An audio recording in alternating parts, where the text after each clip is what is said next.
about to reveal exactly how smart money are building their positions and hunt for liquidity. By the end of the video, you'll learn how to avoid being a victim of market manipulation, and you'll also discover the sneaky traps set by big players to hunt your orders. You know the drill. Like, subscribe, and stick around for the full video.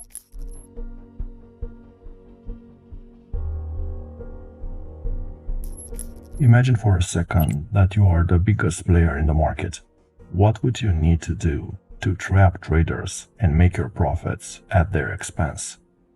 Well, you need to consider where is the liquidity, what might determine retail traders to take certain positions, and then consider the methods that need to be applied to seduce the average trader to actually enter a position. This is a three-step process. First, you need to convince retail traders to take positions. This technique is done by using a range of price movements to trick traders into taking a position in a given direction. This is basically setting up a trap. We'll talk about these traps later. Then, you instigate traders to become emotional and think irrationally. This involves quick price moves, spike candles, or fast and random price movements. And after retail traders are trapped, you then hunt their stops and reverse the price. This is the simplest definition of a market maker's activity. Now, remember what happened the last time your stops were hunted. You were induced to take a position, thinking price is going to move in a certain direction, or maybe you were triggered by the speed of a price movement. Then, once the trap has been set and you took the bait, price moved against you. So how to avoid this? Let's discuss the most common traps used by smart money.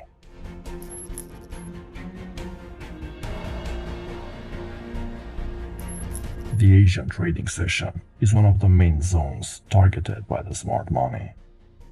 In this example, we highlighted the Asian sessions. We see that the Asian session is not as liquid and volatile as other major trading sessions. And one of the most common strategies used by retail traders is to identify the trend and wait for the breakout outside of the Tokyo range. But if we look closer, we'll see that this is not a viable strategy.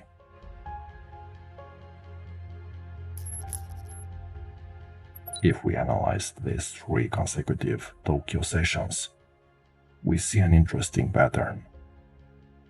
Range traders who have taken short positions at the top of the Asian range had their stop losses hunted outside of the range.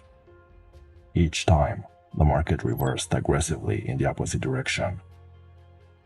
The upward movement outside of the range also enticed traders to take long positions, hoping for a breakout trade. So there's a second batch of traders who were trapped, long breakout traders. When you have a cluster of orders in a similar price zone, this zone will be targeted by big market players. So if range trading could lead to your stops being hunted, and breakout trades are also risky, how do you actually avoid the Tokyo trap? The good news is that when you know how a stop hunt works, you can employ strategies to prevent being hunted in the first place. Remember, one of the key ingredients to stop hunting is a cluster of stop-loss orders near a similar price. Stop-loss orders might be clustered together for 2 reasons. The market's pattern points people to place a stop-loss near similar levels, or traders place orders hoping for a breakout. The safest way is to enter after you spot a liquidity clear-out, a move outside the range, and a quick retracement back inside of it. Buying at the top of the Tokyo range or selling at the bottom of the range is outdated and should be avoided.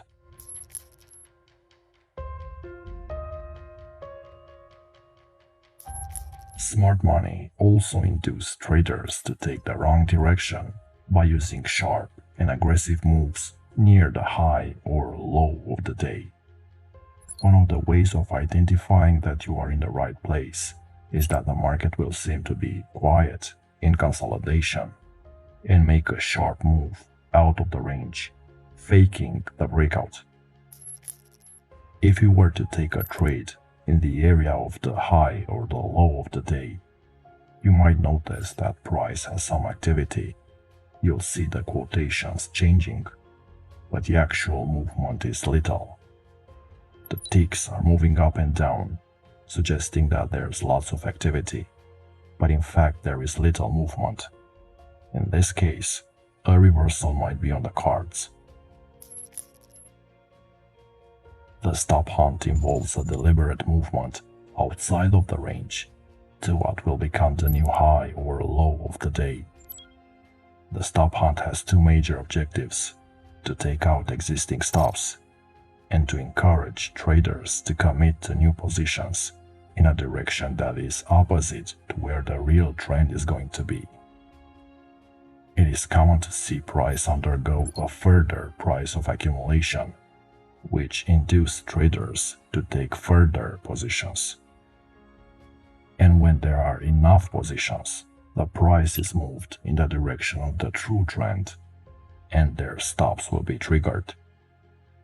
Also, there is often a second move to the high or low of the day, and most of the time it will fail to take it out. This forms the typical M and W patterns.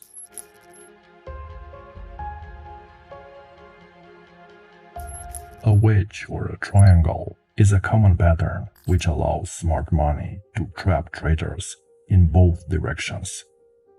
In this example, you can observe that on the lower boundary of the wedge, the lows become slightly higher each time it comes down to the line. This has the effect of ensuring that none of the traders that are taking short positions in these regions can turn a profit. Similarly, on the upper boundary of the wedge, the same thing is happening, with each of the highs becoming progressively lower and trapping the higher level longs and pulling them down. There is no way of predicting which direction the price will break. This is determined by the net volumes that occur. In other words, if there is a greater buildup of short positions over the long positions, then the wedge will break up. During market open, the smart money trap novice traders to believe market is moving in one direction, but in fact, reversal is just around the corner. I call them morning reversals. Often, you will see prices moving in one direction very strongly from the opening bell. The momentum is so strong, it creates a parabolic curve. It makes you regret not entering early. But don't get trapped. These parabolic moves often get reversed. The psychology behind this is simple. The trend is healthy when it's made of average trend bars, consecutive trend bars, and small corrections. But when the momentum gets out of control, with such a parabolic curve, with large bars, and without pullbacks, the market control has to be restored. If price is only favoring one side, resistance will be met. Keep this in mind when you see volatile movements in the early morning. When you see clear signs of failure or exhaustion, counter it.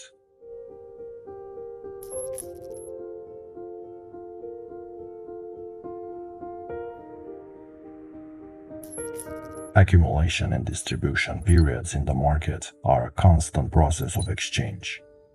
The difficulty is to find what variables might indicate that the market is in the accumulation or a distribution phase. It's all very clear after the fact, but to find variables in the live market, it's a harder task. This phase starts with the resetting of a daily high or low. Then follows a period where tends to be little activity, and the market just cycles back and forth between two price points. After a while, the range begins to widen.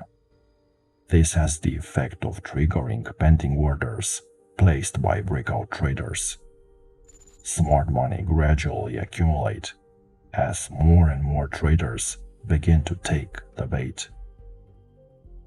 However, when they are triggered, the price is quickly pulled away, and they will often be stopped out on the other side of the range, which is also widening. Your play here should be, in the first place, to find the spring, the fake breakout out of the accumulation phase, and then to trade in the opposite direction of this failed breakout. The move out of the consolidation area tends to be very sharp and short.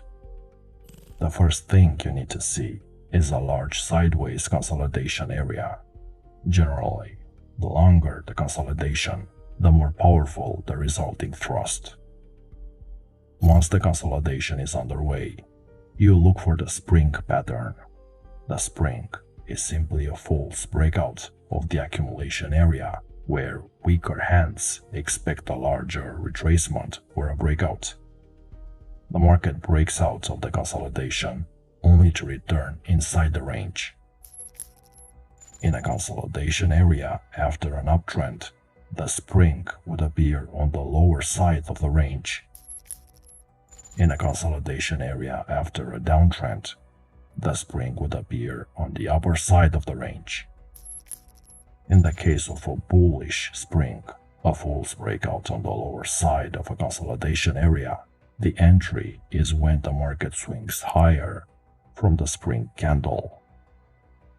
I like this approach because you can even place a buy stop above the spring area, and any swing higher will activate the entry.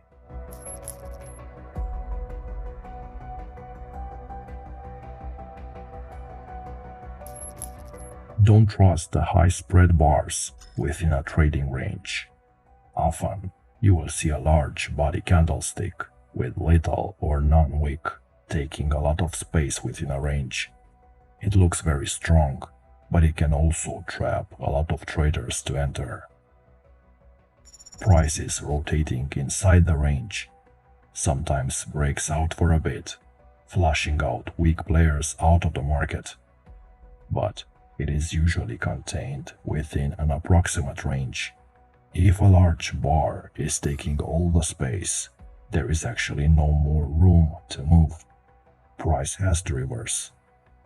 Therefore, when you see a large body candle in the middle of the range, don't enter. It's a possible trap, so fade it. If you look in your chart history, you'll see that most large bars inside of the range are countered instead of being followed up. One other aspect to keep in mind: there are always traders on the other end of the giant bar, ready to counter it and scalp for a quick profit. If you pull up a chart, you can see large range bars are usually not followed up with continuation during a range. The psychology behind this is simple. Traders who profited from this large range candle are exiting. Therefore, there are more circumstances where a large body bar is followed with a small pause or even a pullback before it's continuing its trend. Here are other failed large body candles inside of a range. They are huge in size, but they are not representing any strength. They have no follow-up and are being countered one after another. As a side note, not all high spread bars are fake. The key is analyzing them within context. So be aware of the size of the range when scalping against these bars. If you want to see more videos like this one, leave us a like and subscribe. And check out our Academy program, if you want to further level up your trading. Until next time.